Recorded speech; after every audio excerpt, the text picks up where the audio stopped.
Sí, efectivamente hay, un punto en donde desemboca el Bermejo, que viene con mucha agua y que está generando un problema de embancamiento, y ese embancamiento hace que los barcos que están bajando desde el norte, desde Paraguay, desde Brasil, tienen que ir pasando, cortando los convoyes, partiéndolos, porque los convoyes son,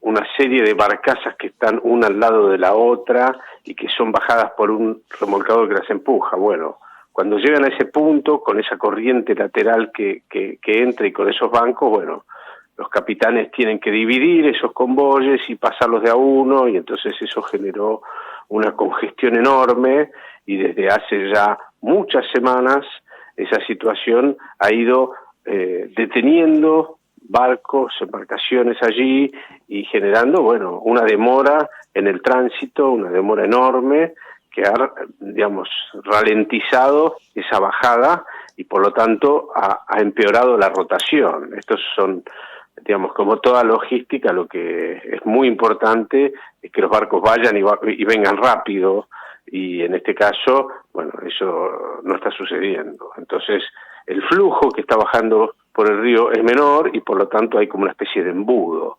Es una situación de la naturaleza, lamentablemente. Las autoridades paraguayas pusieron a trabajar una serie de dragas y han ido tratando de soportar ese tránsito, pero bueno, está yendo más lento, y el principal perjuicio para la industria argentina es que, afortunadamente, una gran parte de ese flujo viene a nuestras plantas y es industrializado en Argentina para después ser reexportado como harina y aceite. Entonces es una materia prima muy necesaria, sobre todo antes de que se inicie la cosecha argentina.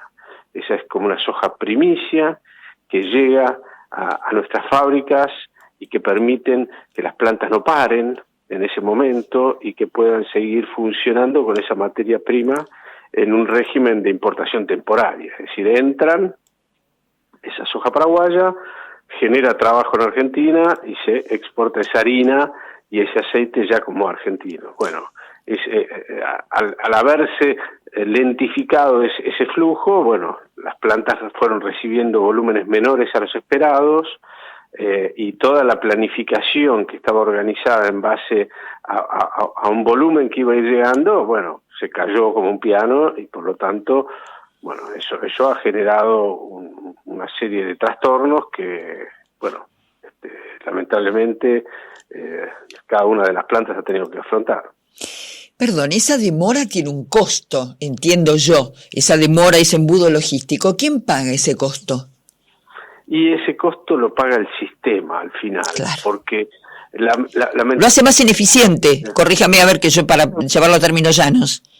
Eso lo hace más ineficiente, y al ser más ineficiente tiene un costo que en este caso lo paga el sistema, digamos, y bueno, es como si fuese un aumento de fletes de alguna manera, y se reparte, o sea, parte de la pérdida la va a asumir el armador paraguayo, es decir, el dueño de las barcazas, que, como le decía, tenía pensado hacer una X cantidad de viajes. Imagínese, es como si un camión se encontrara con un embudo en una ruta y tiene que esperar, y bueno, entonces el dueño del camión, en vez de hacer, por decir, 10 viajes por mes, bueno, tiene que hacer 7. Ahí hay una ineficiencia que la va a pagar en parte el armador, pero seguramente va a también tratar de trasladarla a sus clientes, y ahí, bueno, se reparten esos costos. La realidad es que, como le decía, esto está generado por la naturaleza, y son cosas que puede pasar, y que bueno, también demuestran la importancia de mantener el río en condiciones para que minimizar estos problemas y tener dragas suficientes y una organización que permita que, bueno, la circulación sea buena, sea ágil y se eviten estas situaciones. Alejandro Canepa lo está escuchando atentamente en el mercado agroganadero de Cañuelas. ¿Qué tal, Luis? ¿Cómo le va Canepa acá? Buen día. Buen día, Alejandro, un gustazo. Igualmente, tanto tiempo. Gracias por su tiempo y la posibilidad de conversar con usted. Estos cuellos de botella, esta situación que es, de alguna manera, es un factor exógeno, pero recurrente, por lo que decía usted. Dos preguntas. ¿Se puede evitar en algún momento o hacer algo para evitar esta situación? Segundo, este momento que se presenta, ¿se da justo quizás en alguna situación de capacidad ociosa por parte de las plantas y de alguna forma, yo diría, ayuda o compensa esa capacidad ociosa de lo que hay que moler y lo que hay que industrializar por parte de las plantas argentinas? Mira, Alejandro, la situación se puede paliar, no se puede evitar porque, digamos, esa confluencia y esa situación de un flujo que impacta de un río al otro, bueno, es de la naturaleza, pero sí habiendo equipos preparados y una previsión, posiblemente se puede mejorar esa circulación con una draga más grande, en fin, seguramente hay maneras de paliar la situación. Y efectivamente tiene un impacto en la planificación de la molienda del año de las plantas y como bien decís, Alejandro, hay una capacidad ociosa que lamentablemente es crónica porque la Argentina recibió inversiones que superan, digamos, inversiones que preveían un crecimiento de la cosecha argentina que no se dio y ahí está... si querés, el fondo de la cuestión.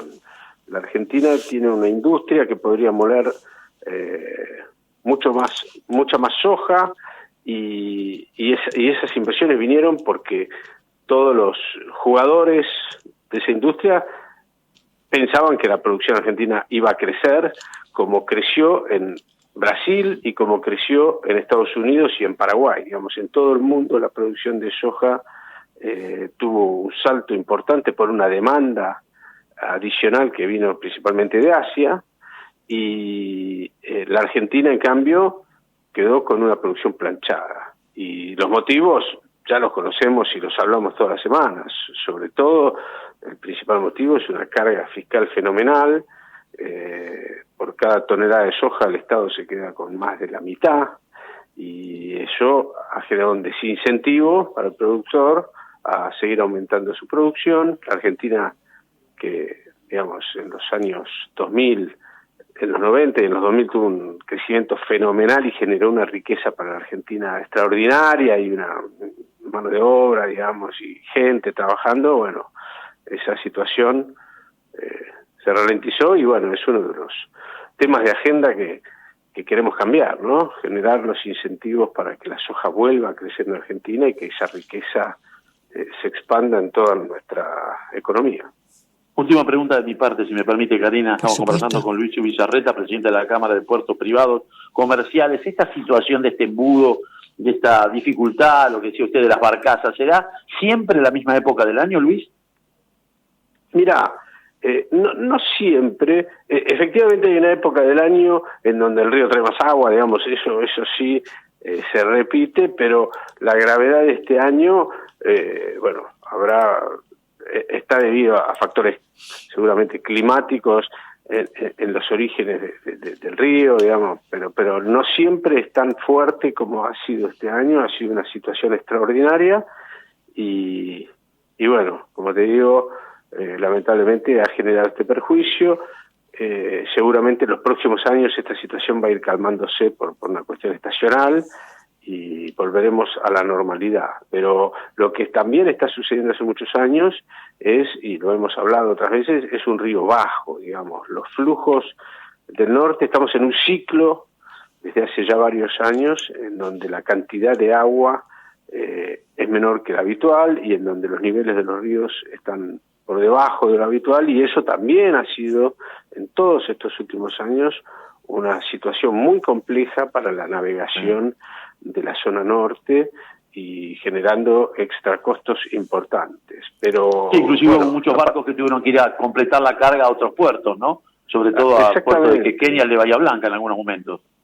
Tal cual, pero la buena noticia, tal cual, Alejandro, la buena noticia es que el gobierno le puso foco a una nueva licitación de la hidrovía que va a generarle competitividad a toda esa cuenca en la medida en que lo profundicemos al río y que podamos salir con barcos completos, evitar esos completamientos, y eso va a generar una economía muy positiva que nosotros estimamos en más de $10 por tonelada. Es decir, todas las toneladas, en la medida que logremos llevar el río a una profundidad que permita esa salida de barcos más grandes, todos los barcos completos van a permitir fletes más bajos para todas las salidas y entradas a la Argentina, importaciones y exportaciones de $10 por tonelada.